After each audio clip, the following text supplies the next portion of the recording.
My husband left me sitting alone at Canoe for 4 hours and 11 minutes on our 10th anniversary while he won a $100 bet with his coworkers. When he finally walked through the door with 3 of them trailing behind him like a victory lap, he pulled out his phone, held the screen toward the hostess, and said loud enough for the entire restaurant to hear, "Told you she'd still be here." Their laughter carried all the way to the bar. I set down my water glass, folded my napkin once, and smiled. Because by then, my real plan had already been running for 6 days. Let me tell you about those 4 hours and 11 minutes first.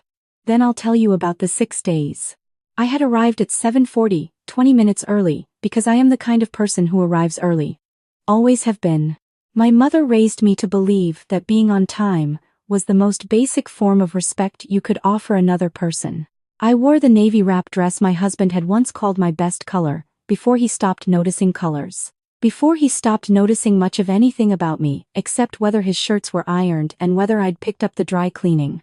The hostess, a young woman named Priya, whose name I learned over the course of 4 hours and 11 minutes, seated me at the window table.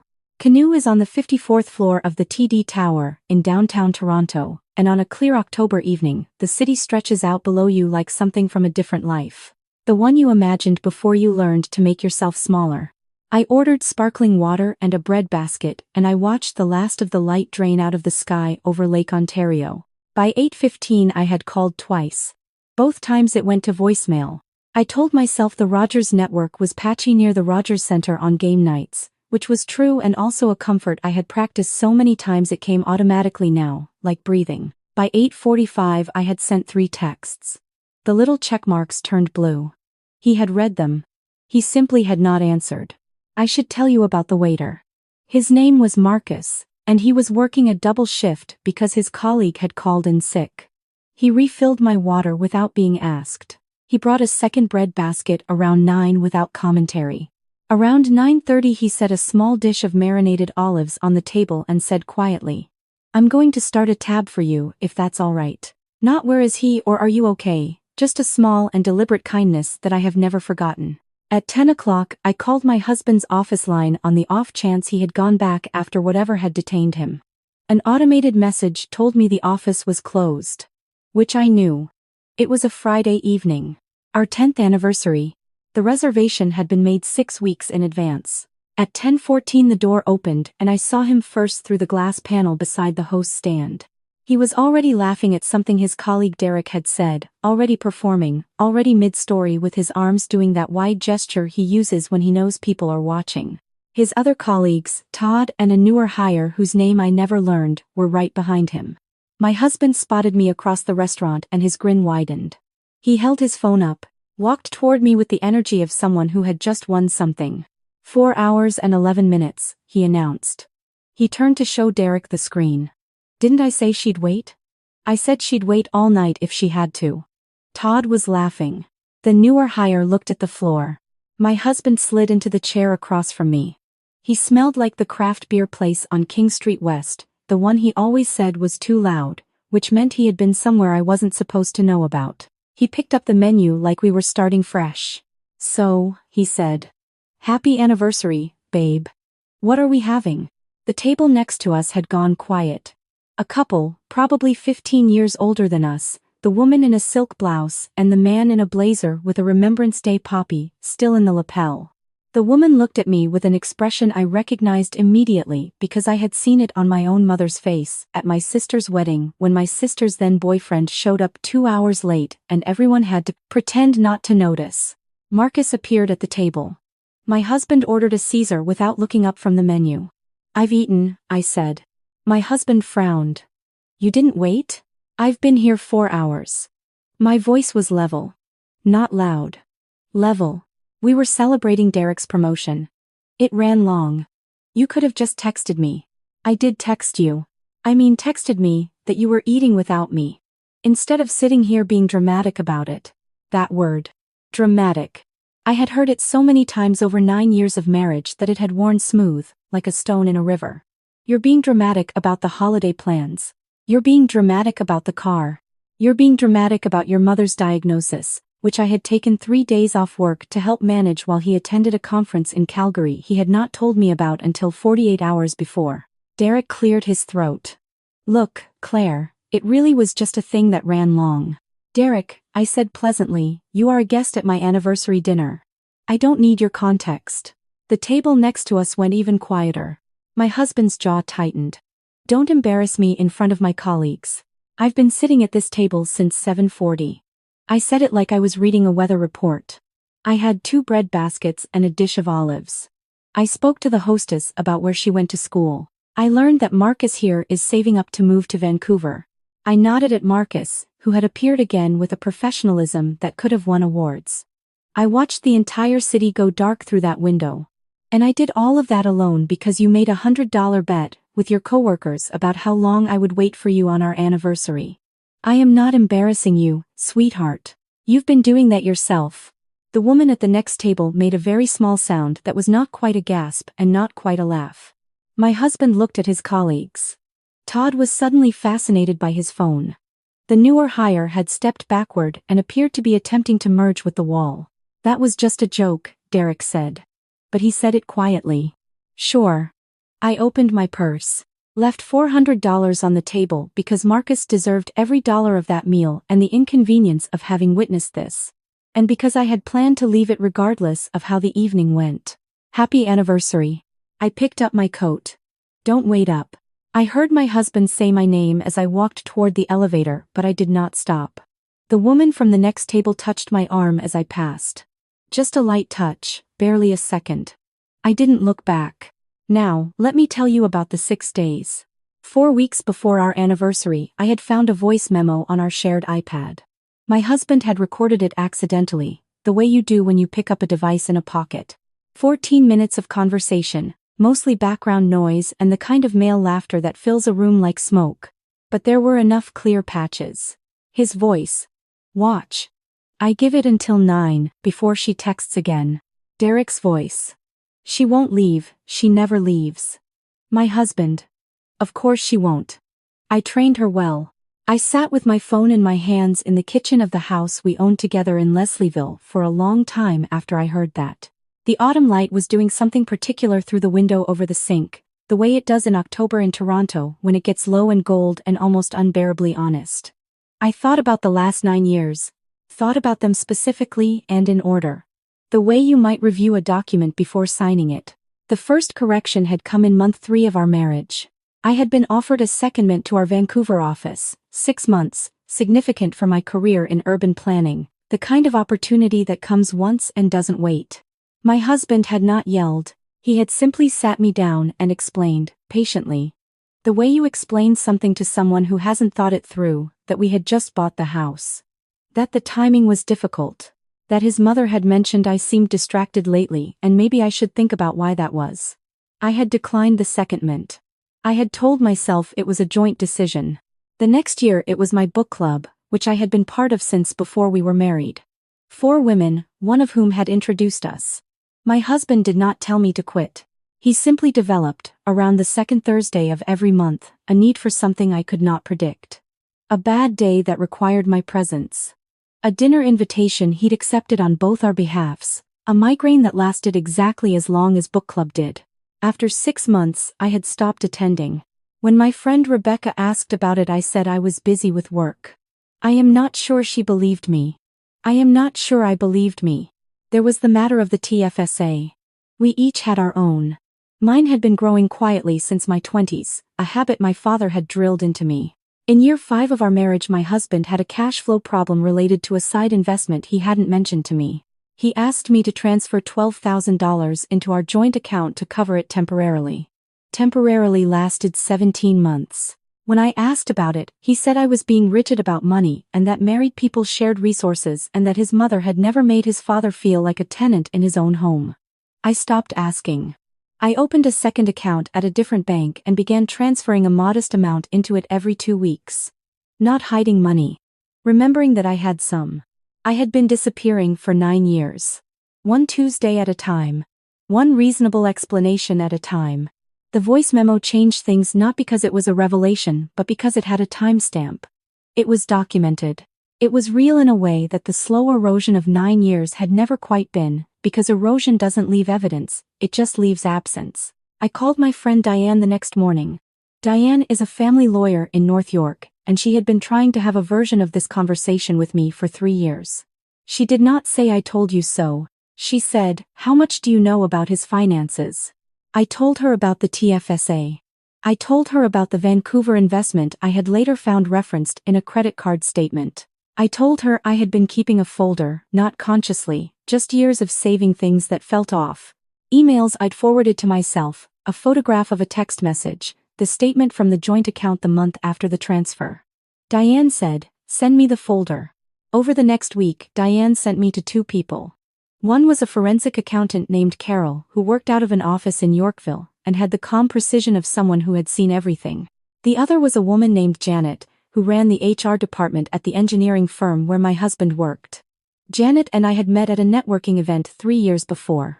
We had stayed in touch in the low-key way of 2 people who might be useful to each other and who genuinely liked each other's company over wine. I called Janet and I asked her, carefully, whether she had ever seen or heard anything in the workplace that gave her pause. Janet was quiet for a moment. Then she said, "Let me look into something and call you back."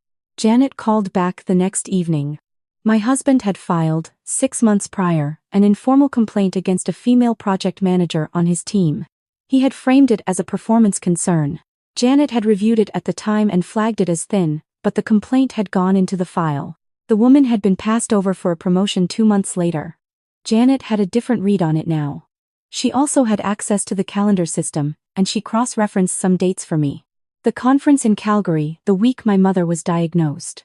The working late on the evenings I had a standing call with my sister. The pattern was not ambiguous once you were looking for it.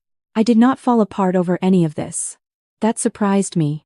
I think I had done the falling apart incrementally, in small doses, spread over 9 years, in bathroom stalls and parked cars, and once in a Canadian Tire parking lot in Scarborough, while a cart rolled slowly past my window. By the time I had the evidence in front of me, I was done with the falling apart portion. I was in the planning portion. My husband had, for 2 years, been trying to secure a contract with a development firm called Hargrove Meridian.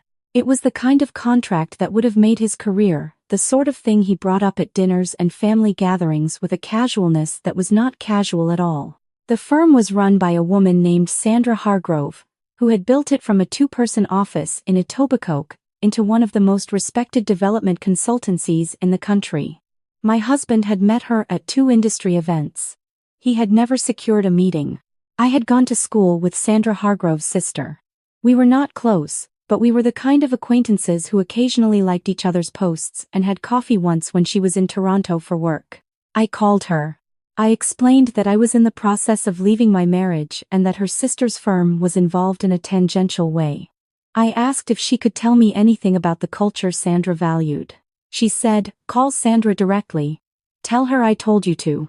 I called Sandra on a Thursday. Sandra Hargrove is the kind of person who makes you feel, within 10 minutes of speaking with her, that every decision you've been hesitating on has a clear answer. She had heard things about my husband through the industry. Not enough to act on, but enough to have kept the door closed. She listened to what I had. She asked 2 or 3 precise questions.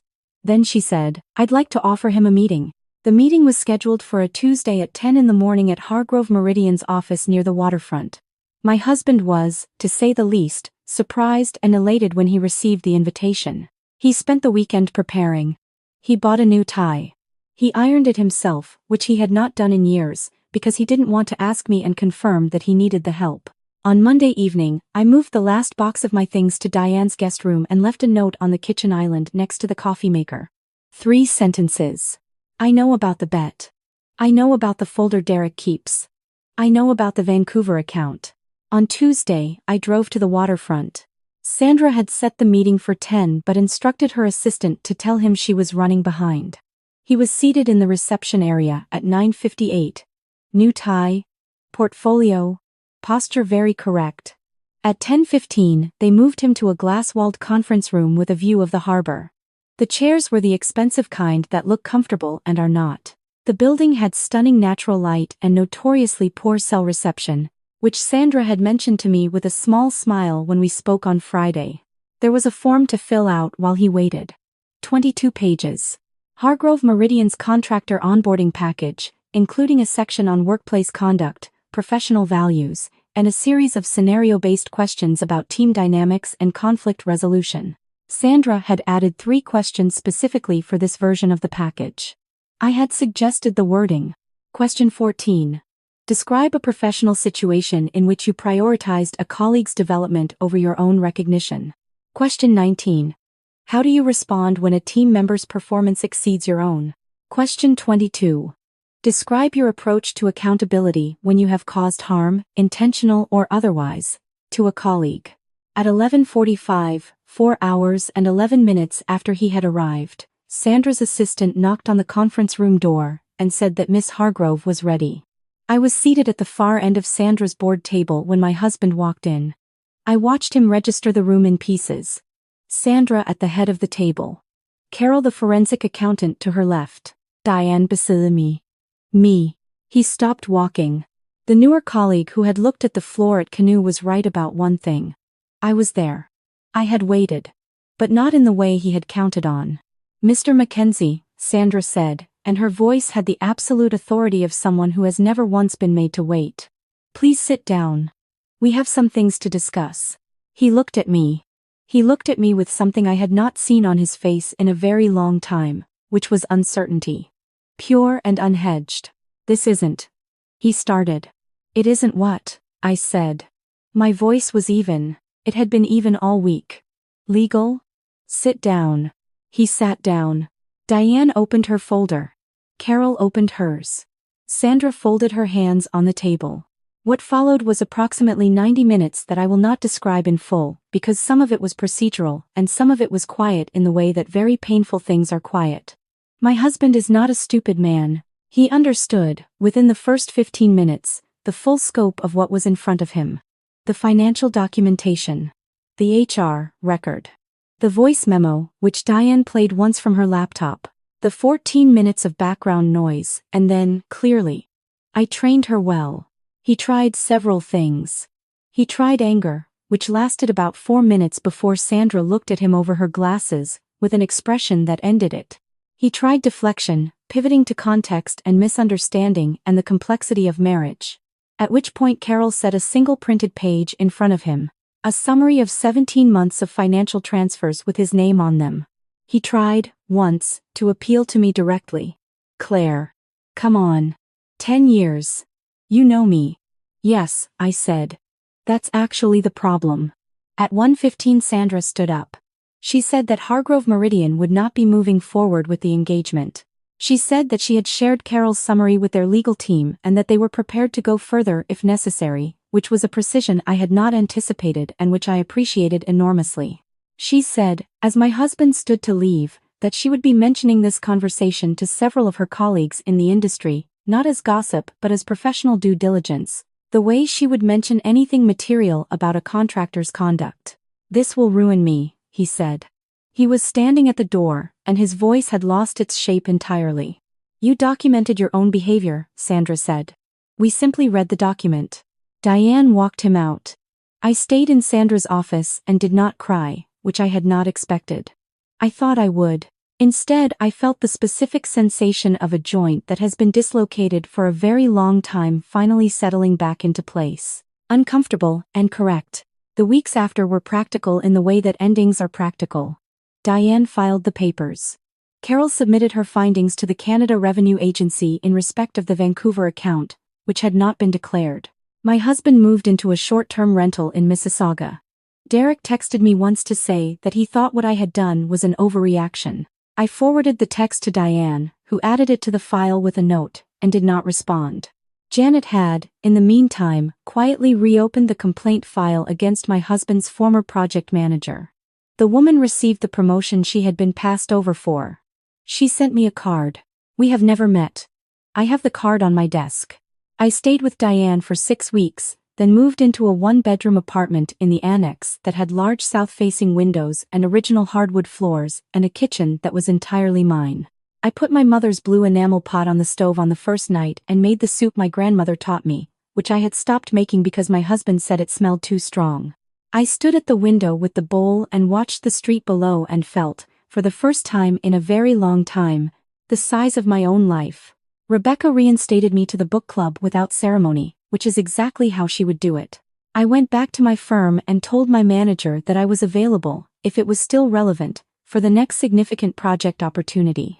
She looked at me for a moment and then said, "I've been waiting for you to say that for 4 years." The project that came through 6 months later was not in Vancouver. It was a transit corridor development in Hamilton that would take 2 years and require me to negotiate with 3 levels of government and 1 very difficult municipal councillor. It is the best work I have ever done. I did not take a different approach to mornings or evenings or Saturdays. I had always been organized and early and careful. I had always arrived before I was needed. What changed was simply that I stopped apologizing for it. Stopped making myself the variable. Stopped treating my own time as a negotiating chip in someone else's game. On a Tuesday in February, almost 4 months after the Canoe evening, I was working late at the office, and I heard my phone buzz with a number I didn't recognize. I answered because I was expecting a call from the Hamilton councillor's office. It was a woman named Ruth. She said she had gotten my number from Sandra Hargrove, and she hoped that was all right. She said she had read the summary that was circulating in some professional networks and that she had a situation that sounded not unlike mine, early stage, nothing documented yet, and she wasn't sure what to do. Her voice had that particular steadiness of someone who has been holding something heavy for a long time and is not sure they can set it down. "Write everything down," I said. "Dates, times, exact words. Email things to yourself. And call Diane." I texted her Diane's number. "Tell her I sent you. I don't know what happened to Ruth. I hope she is all right. I hope she left before 4 hours and 11 minutes became 9 years. I am not a person who believes in epiphanies. I believe in increments. My husband understood this about me before I did, and he used it against me, one small adjustment at a time, until I barely recognized my own preferences. What I know now is that the adjustments work in both directions. You can just as slowly, just as quietly, build yourself back. One booked table at a time. One overdue conversation at a time. One decision you make for yourself instead of waiting for permission. The view from the 54th floor is exactly as beautiful on a Tuesday in April as it is on an October anniversary. I know because I went back. Reservation for 1, table by the window, Marcus, who was still saving for Vancouver. Although he told me that evening he had pushed the timeline back because he had started dating someone in the Danforth neighborhood and the math had changed.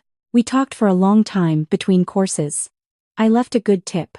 I took the subway home. I arrived exactly on time.